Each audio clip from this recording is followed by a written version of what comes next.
Assalamualaikum warahmatullahi wabarakatuh. Terima kasih sudah nonton video ini. Dan welcome back di channel aku, yaitu Rena Nur Fadri. Buat kalian yang baru bergabung di channel aku ucapin selamat bergabung. Dan jangan lupa tekan tombol subscribe-nya dan bunyikan juga lonceng notifikasinya agar kalian tahu kalau aku update video tiap minggunya. Oke, seperti biasa, buat kalian yang baru bergabung, channel ini bakalan ngebahas sesuatu tentang kriminal, horor, misteri, dan juga sekali-sekali tentang biografi. Dan kalian boleh request di Instagram aku yang ada di description box. Nanti aku bakalan baca salah satu dari requestan kalian dan akan aku sampein ke kalian juga materi-materinya. Oke guys, minggu lalu aku udah bahas tentang kriminal dan sekarang selamat datang di segmen misteri ya. Di kesempatan kali ini aku bakalan bahas sesuatu hal yang membuat aku penasaran banget dengan kisah ini.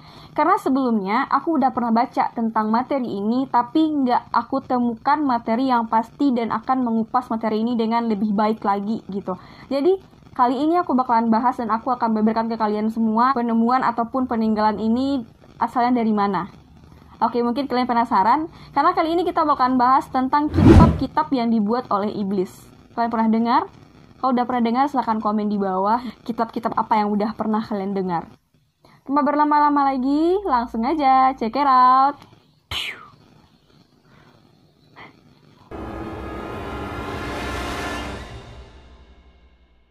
Codex Gigas ataupun Giant Book adalah sebuah skrip pada abad pertengahan yang merupakan skrip terbesar di dunia. Kodeks ini juga dikenal sebagai kitab suci setan karena ilustrasi dan juga legenda penciptaan setan ada dalam kitab tersebut.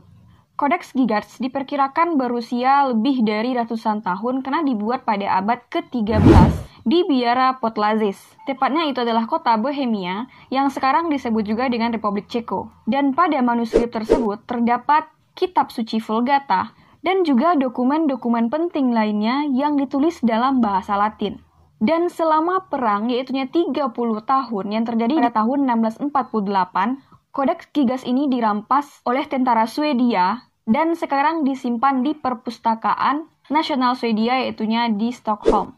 Dan bahkan kalau kalian sekarang pergi ke Perpustakaan Nasional Swedia, kalian akan menjumpai kitab iblis Lucifer ini dan kalian pasti akan kaget karena kitab ini di dalamnya ada beneran seperti apa yang aku ucapkan, yaitunya ada gambar iblis di dalam kitab tersebut dan bagaimana proses penciptaan iblis di dalamnya.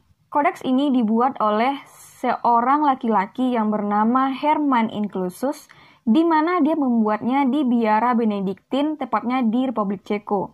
Biara tempat dia membuat kitab tersebut dihancurkan sekitar abad ke-15. Dan karena biara tersebut dihancurkan di abad ke-15 dan akhirnya kitab tersebut dihibahkan ke Cistercian Sendets Monastery dan dibeli lagi nih guys oleh biara dari Benediktin Brenov.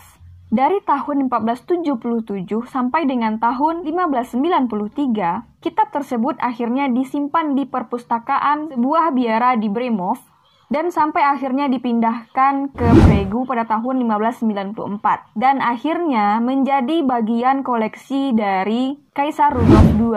Suatu dokumenter dari National Geographic mengatakan bahwasanya dia meneliti kitab tersebut bersama dengan para pakar ahli bahasa dan dia menyimpulkan bahwasanya kitab ini dibuat oleh satu juru tulis aja dan itu dilakukan selama lebih kurang 25 tahun oleh Hermann Inclusus ini guys. Nah, jadi buat kalian yang penasaran dengan isinya seperti apa, langsung aja nih kita bahas.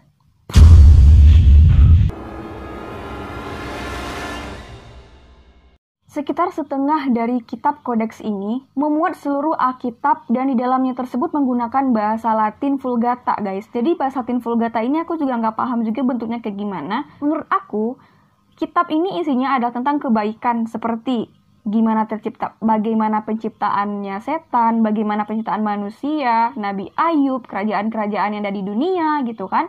Dan sampai-sampai kepada hal-hal yang harus kita kerjakan di dunia ini yang menimbulkan pahala, kayak gitu loh guys. Tapi kenapa di salah satu halaman dari kitab ini terdapat gambar iblis? Nah, nanti aku bakalan ceritain sekalian detail dari gambar iblis tersebut seperti apa. Dan itu digambar full satu halaman guys. kalau satu di bagian tertentu aja oke gitu kan. Tapi ini satu halaman full dengan di sampingnya itu ada cerita tentang surgawi. Nah, mungkin kalau menurut aku itu adalah menggambarkan kalau misalkan kita berbuat jahat di dunia, ini loh, ada setan yang akan menunggu kita di neraka gitu. Dan kalau kita berbuat baik, di sebelahnya itu, di sebelah kiri itu ada daerah surgawi. Jadi kita nanti akan masuk ke situ kalau kita berbuat kebaikan. Secara logika aku aja kayak gitu. Tapi gimana menurut kalian? Komen di bawah. Kitab ini seluruhnya memuat tentang bahasa Latin dan sekali-sekali ada juga bahasa Ibrani, Yunani, dan abjad Slavik atau yang lebih dikenal juga dengan Cyrillic dan Glagolitik. Seluruh naskah yang ada di kitab Codex Gigas ini itu seluruhnya dihiasi oleh tinta berwarna merah, biru, kuning, hijau, dan warna gold. Dan pada huruf pertama dari kitab ini ditulis dengan sangat bagus guys. Kayaknya seperti nama aku, Riana. Dan huruf R itu ditulis dengan sangat teliti dan sangat bagus. Kodeks ini mempunyai penangkapan tulisan yang pertama dengan halaman selanjutnya gitu. Jadi kayaknya kodeks ini dibuat dalam sehari semalam oleh penulisnya. Tapi setelah diteliti lagi, tiap huruf ataupun tiap abjad yang ada di kodeks tersebut tidak menunjukkan sama sekali perbedaan ataupun juga perbedaan emosi. Bahkan kalau orang menulis itu, aku aja nih, kalau nulis kayak nggak konsisten gitu penulisannya. Nah, dalam konteks ini, penulisnya memiliki sebuah ketelatenan mungkin ya guys ya, yang buat takjub para ilmuwan, gimana mungkin seorang manusia dengan buku setebal itu, dan kitab setebal itu, dia mampu membuat kitab tersebut dengan waktu 1 malam. Jadi, mereka menyimpulkan bahwasanya kitab ini dibuat oleh seorang manusia dalam waktu 20 tahun berturut-turut. Gitu loh guys, karena mereka nggak percaya kitab ini dibuat oleh manusia dalam waktu singkat kayak gitu. Jadi kalian pasti penasaran siapa sih sebenarnya yang membuat buku ini, yang membuat kitab ini gitu kan. Jadi ceritanya gini guys, yang membuat kitab ini adalah seorang biarawan yang dihukum karena dia melanggar aturan biara, sehingga dia dihukum dan dikurung di sebuah ruangan dalam posisi berdiri seumur hidup gitu. Kalian bayangin aja, kita aja berdiri 3 jam udah rasa mau copot nih kaki kan, apalagi seumur hidup. Nah, karena untuk menghindari kekejaman hukuman itu, akhirnya dia berkata kepada penjaga biara bahwasanya dia akan membuat sebuah buku ataupun juga kitab yang isinya itu adalah untuk mengembalikan nama biara dan juga membuat biara tersebut menjadi terkenal sepanjang masa gitu. Pokoknya membersihkan nama biara itulah guys. Nah, akhirnya diterima oleh penjaga biara gitu kan. Dan dia berjanji membuat sebuah kitab dalam sehari semalam. Sampai tengah malamnya dia belum ada satupun selesai ini kitab ini gitu kan. Dan akhirnya dia nggak sanggup guys, dia nggak sanggup menyelesaikan kitab tersebut dan dia mencoba untuk bernegosiasi dengan iblis dan akhirnya dia menukar jiwanya dengan iblis untuk menyelesaikan kitab tersebut dalam sehari semalam gitu. Dan sebagai tanda terima kasihnya kepada si iblis ini, dia membuat gambar iblis pada bagian halaman kitab tersebut. Nah, kayak gitu ceritanya guys. Di kemudian hari, dia melarikan diri dari biara tersebut dan akhirnya dia terbebas. Oke, meskipun Codex Gigas ini merupakan salah satu misteri peninggalan dunia yang paling menyeramkan, namun kitab iblis Lucifer tersebut sampai sekarang masih ada dan tidak dilarang untuk dipelajari dan bahkan untuk diteliti oleh siapapun untuk sekedar menambah ilmu pengetahuan aja guys. Dan untuk ukurannya sendiri itu sangatlah besar. Kalian bisa bayangin aja. Berat dari kitab ini adalah 75 kg yang terdiri dari 320 lembar halaman dalam kitab itu yang terbuat dari 160 kulit sapi dan membutuhkan 2 orang pria untuk mengangkatnya. Dan meskipun buku ini diketahui dibuat oleh iblis, tapi nggak ada yang larang gitu. Manuskrip tersebut diterima dan tidak dilarang oleh Inkuisisi. Dan bahkan kitab ini dipelajari dan diteliti oleh banyak para ahli. Belakangan ini diyakini bahwasanya banyak kesalahpahaman yang terjadi dalam penemuan kitab ini guys, karena nama Inclusus di belakang pencipta dari kitab tersebut. Inclusus ini artinya itu adalah mengurung diri.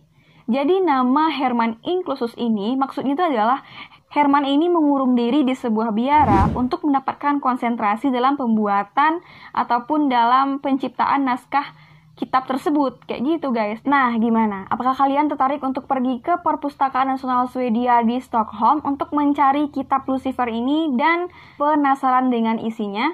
Kalau kalian pergi ke Swedia, jangan lupa untuk kunjungi Perpustakaan Nasional Swedia. Nanti kalian fotokan ke aku, ini loh kak fotonya dari ternyata emang benar ada gambar Lucifer di dalam kitab tersebut. Nah, gimana menurut kalian? Apakah kalian tertarik untuk berkunjung ke Perpustakaan Nasional Swedia di Stockholm atau bagaimana? Kalau aku sih penasaran, sumpah.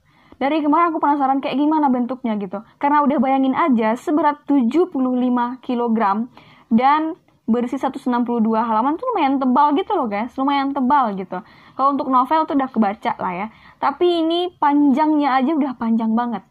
Kebayangkan kayak gimana bentuknya? Dan mungkin tuh yang dapat aku sampaikan ke kalian terlebih dahulu. Sampai bertemu di minggu depan. Oke, kalau kalian suka dengan video aku, jangan lupa tekan tombol subscribe. Dan jangan lupa juga bunyikan lonceng notifikasinya agar kalian tahu kalau aku update video terbaru tiap minggunya.